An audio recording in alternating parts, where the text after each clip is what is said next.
Si tu dis cette invocation de Laylatul Qadr, la nuit du destin, Allah Jalla fil Ula te pardonnera tous tes péchés et même plus encore. Écoute bien tous les secrets qu'elle renferme pour pouvoir en profiter au maximum. Ça y est, on est dans les 10 derniers jours du mois du Ramadan. C'est la dernière ligne droite. Laylatul Qadr, cette nuit est meilleure que 1000 mois, c'est-à-dire meilleure que 83 années et 4 mois. Si tu donnes ne serait-ce que 1 euro cette nuit-là, c'est comme si tu donnais plus de 30 000 euros dans une nuit normale. C'est la nuit où le Coran a été révélé. C'est une nuit où Allah Jalla fil Ula, il descend comme il sied à sa majesté. Au dernier tiers de la nuit et il dit « Ana al-Malik, Ana al-Malik » je suis le roi, je suis le roi. Qui m'invoque pour que je l'exauce, qui me demande pardon pour que je le pardonne, qui me demande tout ce qu'il a besoin pour que je lui donne. Et cet incroyable moment, il va durer jusqu'à l'aube. Et Aïcha radhiyallahu anha, elle a demandé au prophète alayhi salatu wassalam, que devrais-je dire si jamais je tombe sur cette nuit-là? Il lui a dit de dire, écoute-le bien,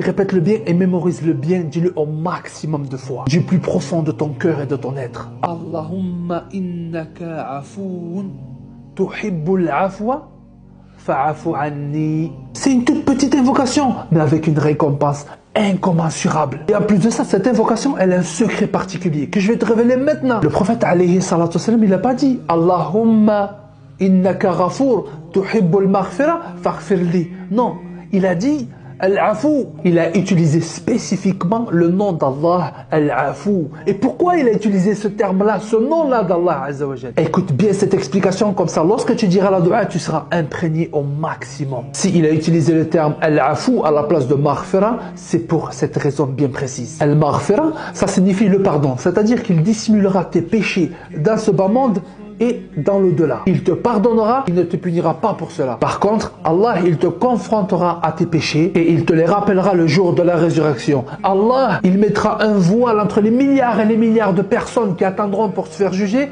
et entre toi et lui. Et il te dira, as-tu commis tel péché? Et il te montrera la fornication, la négligence de la prière, le délaissement de la prière, le délaissement du port, du hijab, consommation d'alcool et tous les péchés que tu as bien pu commettre. Et il va te les afficher devant toi, entre toi et lui. Et face à l'évidence, tu répondras, oui Allah, oui Allah, j'ai commis tous ces péchés, ya Allah. Et tu penseras que tu seras fichu, que ce sera fini pour toi. Alors Allah te dira, je te les ai dissimulés et pardonnés dans ce bas monde et je te les pardonne dans l'au-delà. Mais quand même, subhanallah, imagine, il t'expose tes péchés, il te dévoile. Imagine seulement des fois des péchés qu'on n'aimerait pas que nos amis, nos parents, notre famille ne soient au courant. Ou même quand on te les expose ou quand on te les dévoile sur les réseaux sociaux, imagine comment tu serais. Et là, devant Allah, même s'il te les pardonne, tu sentiras quand même cette sensation de gêne extrême. Et sache que Al-Afou, c'est encore plus fort. Cela signifie non seulement qu'il va te pardonner tes péchés dans ce bas monde, il va te les dissimuler, il va te les pardonner et dissimuler dans l'au-delà,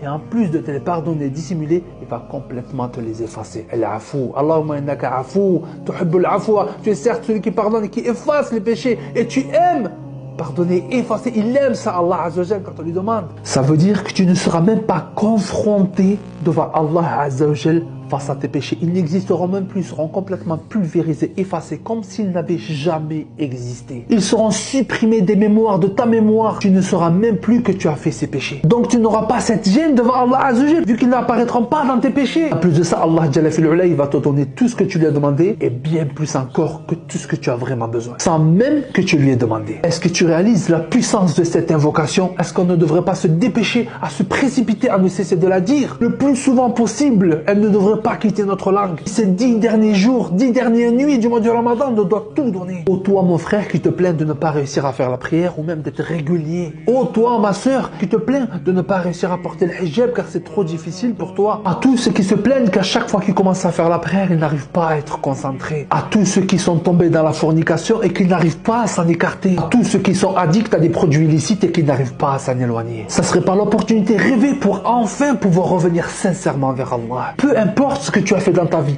aujourd'hui, c'est le moment propice pour changer radicalement le cours du restant de ta vie. Et n'hésite surtout pas à partager un maximum de personnes autour de toi pour qu'ils puissent profiter de ce magnifique cadeau d'Allah. Et n'oublie pas que c'est peut-être le dernier Ramadan de toute ta vie. J'espère que tu as bien compris, jeune loup. Ya salam à toute la meute.